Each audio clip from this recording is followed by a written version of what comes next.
Seeking to save money, tap special expertise, or deal with compliance requirements, companies sometimes turn to consulting firms for advice. But there can be legal implications when consultants provide unsolicited opinions about the law. Brett Johnson of Snell Wilmer here in Phoenix will discuss best practices when using consultants and provide some real-world examples of significant harm to companies. Brett represents businesses and individuals in government relations matters. Beyond government regulatory compliance, his commercial litigation practice includes export, government contracting, political and election law, and healthcare matters, including professional liability defense. Please welcome Brett Johnson.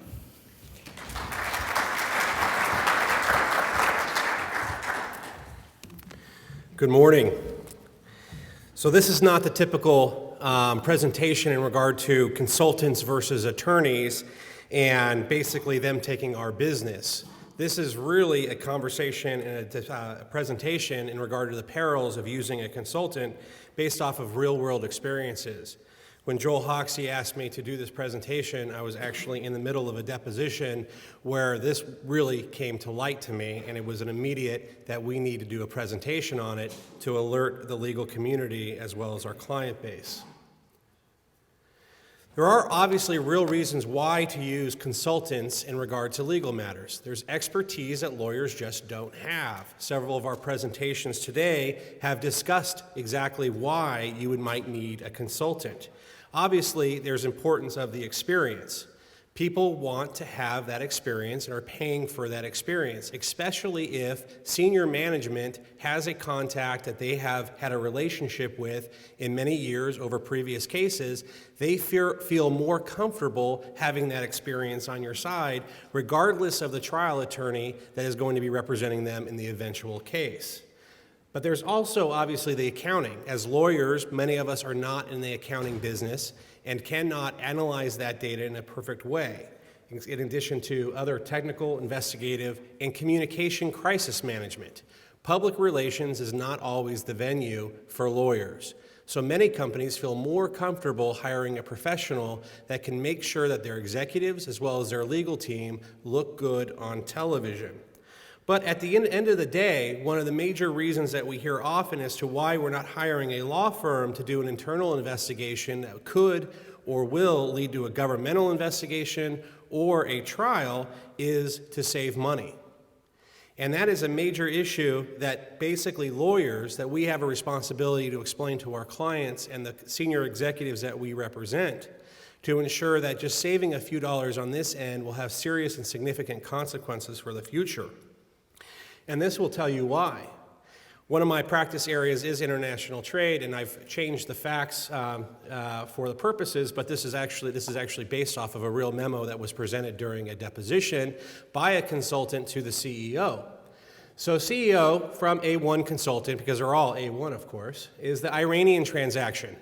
In reviewing the technical proposal for the Iranian deal, I wanted to make sure you were aware of the Office of Foreign Asset Control. That's like the real meaty one back in Washington, D.C., out of the United States Department of Treasury. You can't do business with bad people.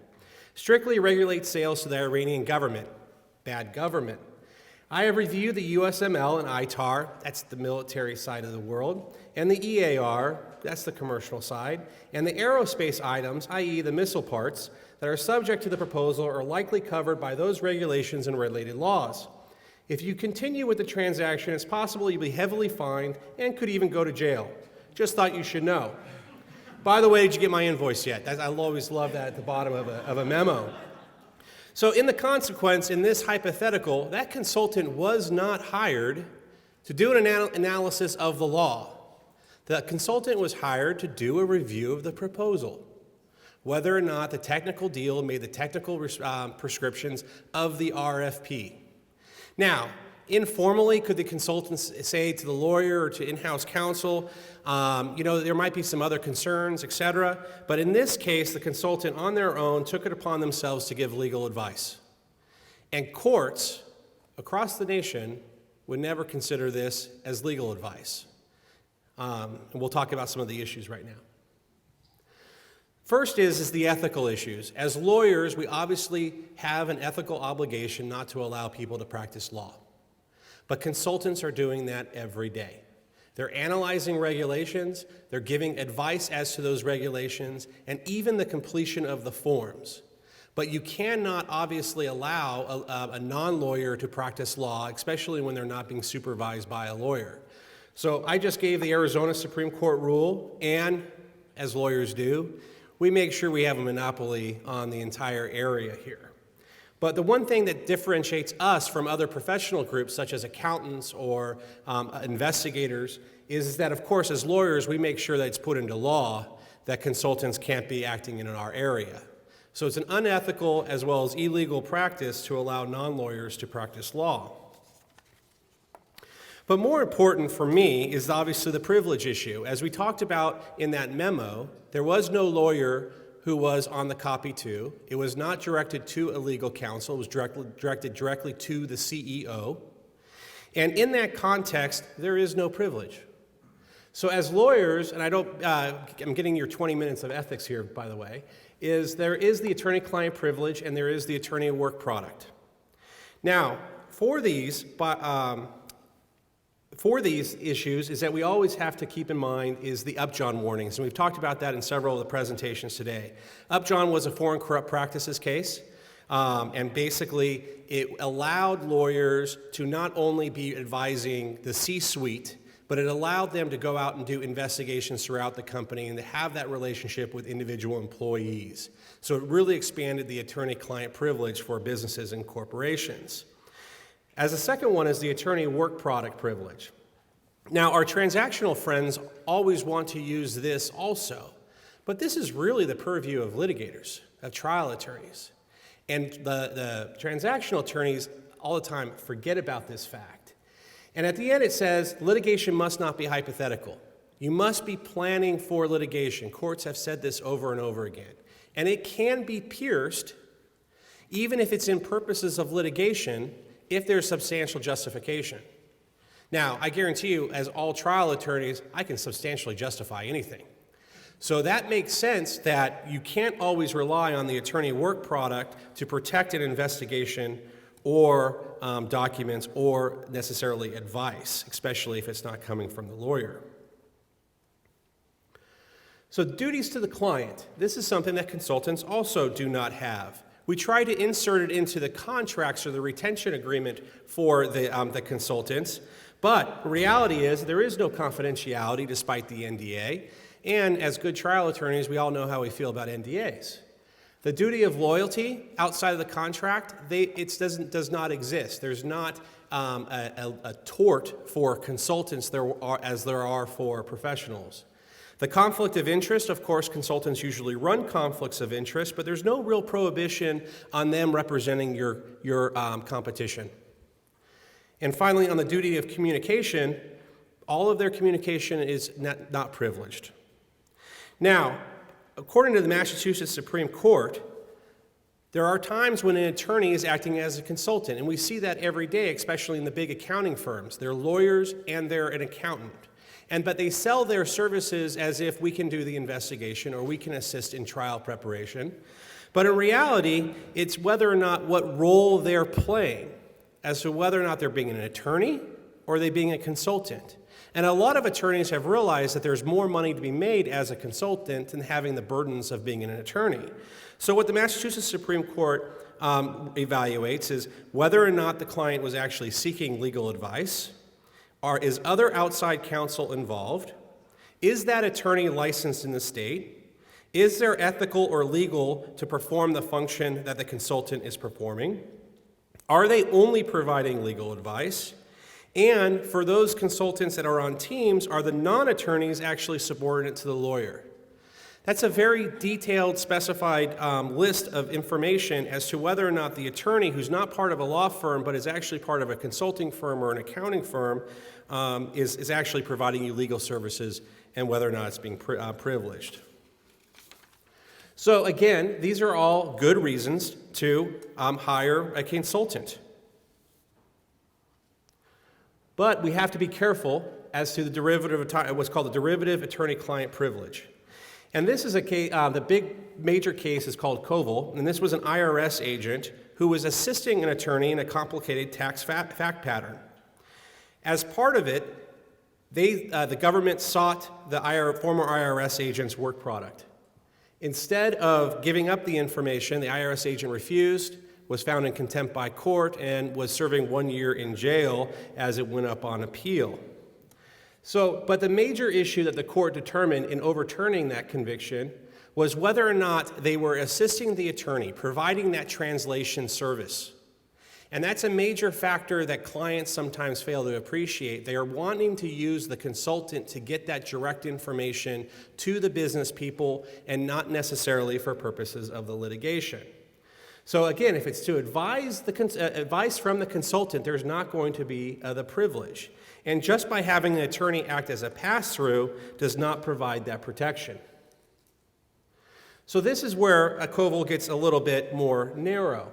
And this is a Second Circuit Court of Appeals case, and basically said as the consultant can't go out and create facts. It has to do an evaluation of existing facts, existing documentation. This dealt with an investment banker in a transaction deal, and the investment banker at the end of the day was advising the company on whether or not it was a good deal or not, although it was retained by the attorney. We also have the functional equivalent test, because a lot of times, especially in this day and age, companies do want to outsource factors, and that makes sense. That is completely different than hiring a consultant to perform a legal function. But there's sometimes back office support, technical support, etc., that the company is going to need to operate its business. Now, as part of the Upjohn investigation, those independent contractors will still be treated as employees. So that's not a concern as to whether or not we have this consultant out there or independent contractor supporting business operations. In that context, you want to treat them as an employee, but do you want them to be handling your legal work is a different question. This is a 2013 case. It's an intellectual property case, and basically the company was trying to do the right thing. The general counsel did retain the technical support of a consultant to go through all the intellectual property of a possible acquiring company and determine whether or not it made sense. But other than retaining the consultant, the general counsel and outside legal counsel had no involvement with this consultant, and they were working with the business people in a strict way. So as the court held, because there was no interaction really with the legal department, the NDA failed to reference any legal privileges or who was going to be supervising that consultant. The support was for business and not for legal purposes. And going back to the attorney work product privilege, that has to be for litigation. As this was for a transaction, they basically lost the opportunity and everything was disclosed. Now, in regarding the grand jury subpoenas, this was a criminal case, and this was the hiring of a basically public interest communication group to basically assist with the communication with the media.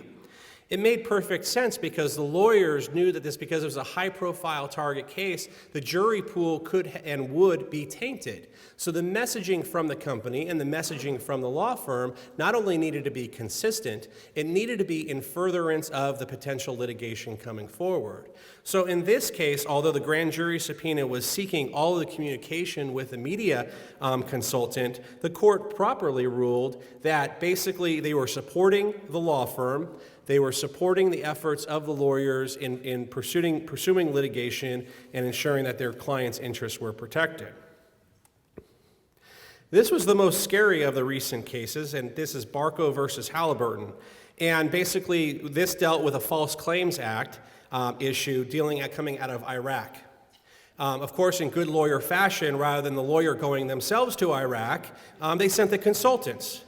And as part of that, the consultants did not give the upjohn warnings, and the court initially ruled that basically because there were no upjohn warnings, there were no lawyers, and there wasn't a description given to the employees that this was for legal investigation for purposes of investigation, as well as it was only for pursuant to the policies and procedures of the company, the court initially ruled that the attorney-client privilege did not apply. However, on appeal, the court overturned, and they determined that as long as the facts were meant to provide legal advice, that factual basis was going to be used by the legal department, then there was no consideration for the other factors. And they overturned the court and basically allowed it to prevail. But it was very important to make sure that everybody understands that the upjohn warnings need to still be followed and that legal supervision is still important. So here are some best practices to take away. There needs to be a clear rationale, a clear legal rationale for the retention of the consultant. There needs to be a very clear retention agreement, and it should not be with the business unit. It should be with the legal department and preferably with outside legal counsel. There needs to be a clear scope of the responsibilities, i.e., don't give legal advice, give us a technical analysis of the proposal. Very clearly do not provide legal analysis. And basically, if there is a government inquiry and cooperation clauses, they have to tell you. So if they receive a subpoena, they have to tell you that the government is seeking that information. Now, it gets a little tricky in a grand jury subpoena situation, but at least you have that clause in there and have that protection that they have to contact you. And then also, whatever reports are generated need to be clearly marked as attorney-client privileged, and it needs to be addressed to the general counsel or the outside counsel. After the retention agreement is signed, we strongly recommend a pre-organizational meeting. Have a clear verbal communication with the consultant between the legal counsel and the consultant as to what the expectations are. The business people should not be in that meeting. This is an arm of the legal department. This is not an arm of the business department. Then, similar to the upjohn memo, we recommend that you memorialize the meeting. We specifically told the consultant that they worked for us and we gave them direction. That memo, obviously not going into the facts and details, is very powerful if the other side ever seeks to break the privilege and go to a court to try to get the information that the consultant did. If the retention of the consultant is pursuant to policies and procedures, i.e., especially in this day and age with HIPAA, billing disputes, False Claims Act, government contract ethics clauses, etc., there's compliance programs all around. So if they are pursuant to this, still cite the underlying law, not that we're doing this pursuant to just corporate policy and procedure. Cite the law that's requiring you to do the investigation. As they're going through doing whatever services are necessary, again, for litigation and for the legal team, challenge the consultant's activities. If a memo, like we saw in the beginning of the presentation, comes forward, that's not meant to be silent. That memo needs to be challenged, and that analysis needs to be done as to whether or not there is a violation and why the consultant is wrong. It has to be done, in my opinion, contemporaneously from when that memo is discovered, rather than 2 or 3 years later when there's eventual litigation on it. After the fact, justification for what the consultant said or did not say is not good practice. So with this, you also want to make sure you're auditing their invoices and communications. The consultant does not need to be on every email. In fact, the entire company does not need to be on every email. And I know what everybody's thinking right now. The big block all the way down to the mailroom boy is on the email talking about something that happened illegal last night. So with this, I'll leave it to you that make sure that just because you're hiring a consultant to save a few dollars, ensure that you're just doing it correctly. Thank you for your time.